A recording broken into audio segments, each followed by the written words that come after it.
Otomatik tutuyorum.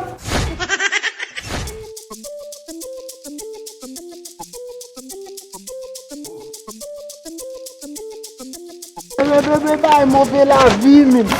Mauvais la vie, man. Seulement, dans une situation sans nous, man. C'est vrai, man. C'est comme ça. Hey. Sank Mawel. E pa patnen nou men. Papa, non, man. Sa se yon fè jist la men. Vous pouvez te dire, mais c'est pas j'aime que comme nous, man. Jom de kop men. On a chouchou, li, man. O ka ele mse. Oui. Ou va kon sa vek ti damen de tou nou.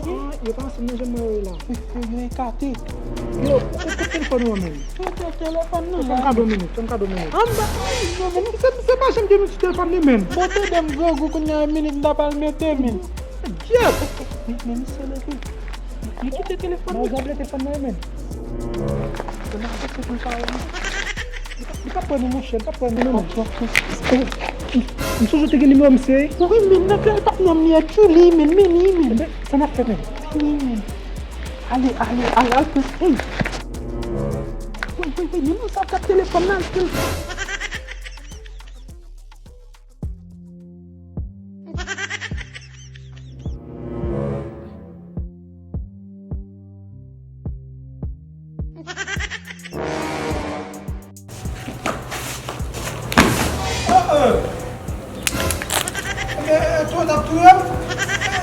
Telefon sa tap vel, telefon la Eh la. oui, t'as fait tout. Mais telefon sa nou rekonnet li, oui. Vous reconnaissez ça, vous reconnaissez. Oh, e pat nan nou liye. Et frère, c'est quoi le problème ça? Ok, tale kon sa ou ka louye nou? Dis-lui une discussion. Se kon sa nou fè nou pep bay, vole bay moun. Et vous même tout. Et vous même tout. T'as pas de problème là. Mwen men, nan pa se m konen dap pou li.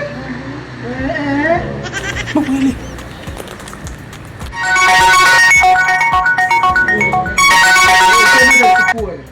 Allô? Oui, allô. Oui, bonsoir. Oui, et s'il vous plaît, téléphone, ça me quitté l'autre bois. Pas de problème.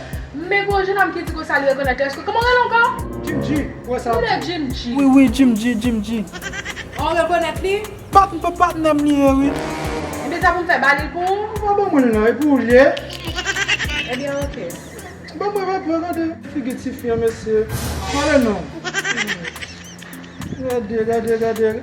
Gade Bouda, gade. Sa selman nou fè nan problem, gade Bouda ki gade vwande.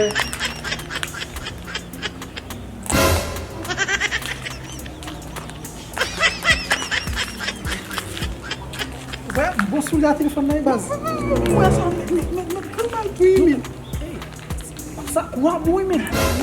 Sur la télé, mais c'est même. An asti nou fè souman telefon sak men moun an tou baz. Sak man l'utilize la kon nan, lam brane la baz. Ba ou lam deman do apel nan, te bon minute nan. Ma mis de WhatsApp sur lui.